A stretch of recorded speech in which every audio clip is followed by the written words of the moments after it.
भाई हम लोग अभी तक कोस रहे थे कि महिंद्रा की थार का वेटिंग पीरियड 1-1 साल पर है, XUV700 का वेटिंग पीरियड 1.5 साल पर है, पर दुनिया में तो कुछ और ही चल रहा है। टोयोटा की लैंड क्रूज़र का वेटिंग पीरियड 4 साल का है। ये गाड़ी जब 2021 में लॉन्च हुई थी ना, तब इसका वेटिंग पीरियड भी XUV की तरह ही लॉन्च होते ही 1 साल का था। लेकिन अब चिप शॉर्टेज के कारण इसका जो वेटिंग पीरियड है वो 4 साल पर पहुंच गया। और वही चिप शॉर्टेज की प्रॉब्लम जो महिंद्रा भी फेस कर रहे हैं। तो क्या महिंद्रा XUV700 का वेटिंग पीरियड भी 4 साल पे पहुंच जाएगा? ये देखने वाली बात है। बाकी मेन रीज़न जो इसका इतना ज़्यादा वेटिंग पीरियड का है वो है इसकी हाई डिमांड। इसकी मिडल ईस्ट में बहुत ज़्यादा डिमांड है। अब आप लोगों को तो पता ही कि मिडल ईस्ट में लोग टोयोटा को कितना ज़्यादा प्रेफर करते हैं, कितना ज़्यादा पसंद करते हैं। उनके दिमाग में टोयोटा छप गई है। अब चाहे पॉजिटिव कहो या नेगेटिव कहो, टोयोटा की ब्रांडिंग हो गई है वहाँ पे इनविंसिबल। टोयोटा हाइलक्स कितना ज़्यादा फेमस है कुछ स्पेशल कैटेगरी के लोगों के बीच में, कि आप समझ जाओ मैं किन के लिए कह रहा हूँ कि वो टोयोटा हाइलक्स को बहुत ज़्यादा प्रेफर करते हैं।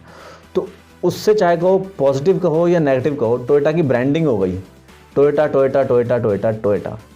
इसलिए मिडिल ईस्ट में लोग जो है टोयोटा को बहुत ज़्यादा पसंद करते हैं। और बाकी एक रीज़न और भी है कि टूरिज़्म में टोयोटा की लैंड क्रूज़र का बहुत ज़्यादा यूज़ होता है। अब आपको तो पता ही मिडिल ईस्ट में बहुत ज़्यादा एरिया जो है रेगिस्तान है। वहाँ पे लोग फ़न के लिए सैंड ड्यून्स पर जो है गाड़ियाँ चलाते हैं। उस सैंड ड्यून पर सबसे बढ़िया टोयोटा की लैंड क्रूज़र ही चल रही है। हालांकि और गाड़ियाँ भी चल सकती हैं, कोई दिक्कत नहीं उनको परफॉर्मेंस में, पर वही बात कहा ना मैंने कि मिडिल ईस्ट में लोगों के दिमाग में टोयोटा छप गई है, इसलिए टोयोटा लैंड क्रूज़र को ही प्रेफर करते हैं। यही कारण है कि मिडिल ईस्ट में बहुत ज़्यादा डिमांड आ रही है और उस डिमांड को टोयोटा पूरा नहीं कर पा रहे चिप शॉर्टेज कारण। तो इसका जो वेटिंग पीरियड वो 4-4 साल पर पहुँच गया। इस चीज़ को कंट्रोल करने के लिए टोयोटा ने एक काम और भी किया कि जापान में जो भी इंसान लैंड क्रूज़र को ख़रीदेगा उससे डीलर एक एग्रीमेंट साइन करवाएगा कि वो बंदा लैंड क्रूज़र को 12 महीने तक सेल नहीं कर सकता, ना जापान में ना जापान से बाहर कहीं भेज सकता। क्योंकि टोयोटा को लगता है कि एक रीज़न ये भी है हाई डिमांड का कि लोग जापान में गाड़ी खरीद के उसको बाहर एक्सपोर्ट कर देते हैं जिन देशों में इनकी डिमांड है। तो इस चीज़ पे काबू करने के लिए टोयोटा ने ऐसी शर्त रखी है, अगर कोई बंदा इस एग्रीमेंट को तोड़ देता है और लैंड क्रूज़र को बेच देता है तो टोयोटा उस बंदे को ब्लैक लिस्ट कर देंगे। और अगर कोई डीलर ऐसा एग्रीमेंट तोड़ता है कि वो किसी ऐसे बंदे को गाड़ी बेच दे बिना एग्रीमेंट के, तो टोयोटा उसके खिलाफ भी एक्शन लेंगे। एक आम सी जनरल सी बिकने वाली टोयोटा लैंड क्रूज़र आज एकदम से कैसे उसने हाहाकार मचा दी। वैसे बता दूं, ये गाड़ी 3.5 लीटर के V6 twin turbo charged petrol engine के साथ अवेलेबल है, जो लगभग 415 PS पावर प्रोड्यूस करता है और 650 Nm की टॉर्क। और इसके साथ ही ये 3.3 लीटर के V6 twin turbo charge diesel engine के साथ भी अवेलेबल है, जो लगभग 309 PS पावर प्रोड्यूस करता है और 700 Nm की टॉर्क। और इन दोनों ही इंजन के साथ 10 स्पीड का ऑटोमेटिक ट्रांसमिशन अवेलेबल है। वैसे इंडिया में लैंड क्रूज़र बहुत कम अवेलेबल है और इसके बायर जो हैं वो भी काफ़ी कम है, क्योंकि जो लैंड रोवर की रेंज रोवर है उसी ने एक स्टेटस सिंबल बना दिया। तो ज़्यादातर लोग एक महंगी बड़ी SUV लेना चाहते हैं तो रेंज रोवर को ही लेते हैं।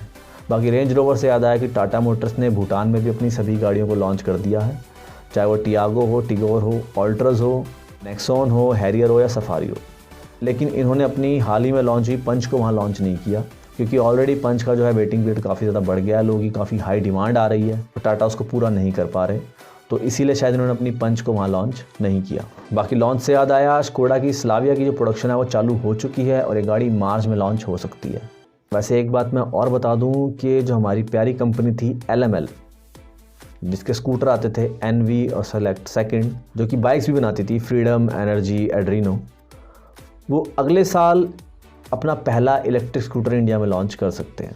ये सैरा इलेक्ट्रिक ऑटो के साथ कोलैबोरेशन करके इलेक्ट्रिक स्कूटर को इंडिया में लॉन्च करेंगे। सैरा इलेक्ट्रिक ऑटो वही है जो कि हार्ले डेविडसन की इलेक्ट्रिक मोटरसाइकिल को इंडिया में बनाने वाले थे, लेकिन खैर हार्ले तो इंडिया से चली गई। अब LML जो है इनके साथ मिलकर अपना इलेक्ट्रिक स्कूटर बनाएंगे।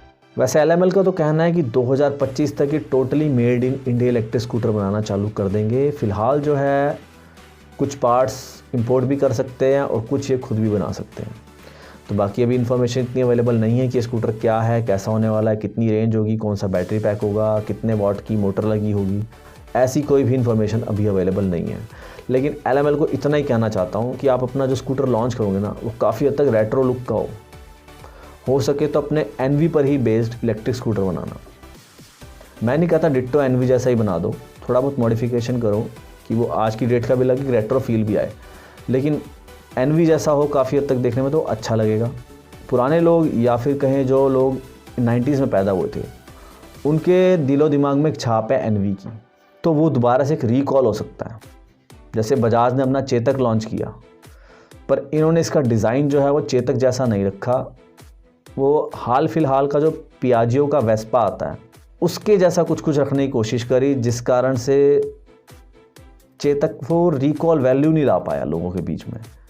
अगर ये पुराने चेतक पर ही बेस्ड चेतक होता ना, कुछ कुछ वैसा दिखता, पूरा नहीं कहता, कुछ कुछ वैसा दिखता ना, भले ही फुल्ली मेटल बॉडी ना होती, पर कुछ कुछ चेतक जैसा दिखता, तो लोगों का इसकी तरफ ध्यान ज़्यादा जाता। तो ये गलती LML ना करे, अपने एनवी जैसा दिखने वाला ही स्कूटर लॉन्च करें और उसकी जो रेंज है लगभग 100 किलोमीटर से ऊपर ही हो, तो लोगों को एक वैल्यू दे पाएगा वो स्कूटर, जो कि बाकी स्कूटर नहीं दे रहे। बाकी जितने भी इलेक्ट्रिक स्कूटर आ रहे हैं सब फ्यूचरिस्टिक लुक के हैं, तो कुछ लोगों को पसंद आते हैं, कुछ को नहीं आते। उस कुछ में एक नीश वो मार्केट तो होगी ना जिनको एनवी पसंद था, कम से कम वो ऑडियंस तो टारगेट होगी, आपके पास कुछ सेल नंबर तो आ जाएंगे। उसके बाद अपना फ्यूचरिस्टिक दिखने जैसा स्कूटर भी उतार देना, तो एक नीश मार्केट आप पकड़ सकते हो कि जिन लोगों को रेट्रो लुकिंग स्कूटर चाहिए वो LML को कंसीडर कर लें। तो बस यही सब कुछ था आज की वीडियो में। वीडियो अच्छी लगी तो लाइक करें, चैनल को सब्सक्राइब करें और हाँ, चैनल को ज्वाइन भी ज़रूर करो। चैनल को ज्वाइन करना बहुत ज़रूरी है। ये मत देखो कि मैंने क्या कंडीशन डाली हुई है, क्या पर्क्स डाले हुए हैं कि ये मिलेगा वो मिलेगा, ऐसा कुछ नहीं मिलने वाला। सारा जो मैं चैनल ज्वाइन करवा रहा हूँ इसलिए करवा रहा हूँ ताकि मैं एक ऐसा इंस्टीट्यूट खोल सकूँ जो इस देश को कुछ दे सके, इस देश के स्टार्टअप को हेल्प कर सके, आपको हेल्प कर सके। हो सकता है कल को आपको ही इस इंस्टीट्यूट की ज़रूरत पड़ जाए।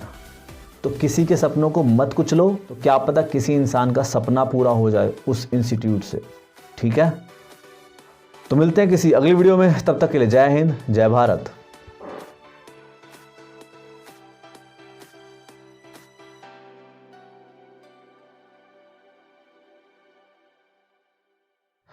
और उस सैंड ड्यून पे सबसे बढ़िया टोयोटा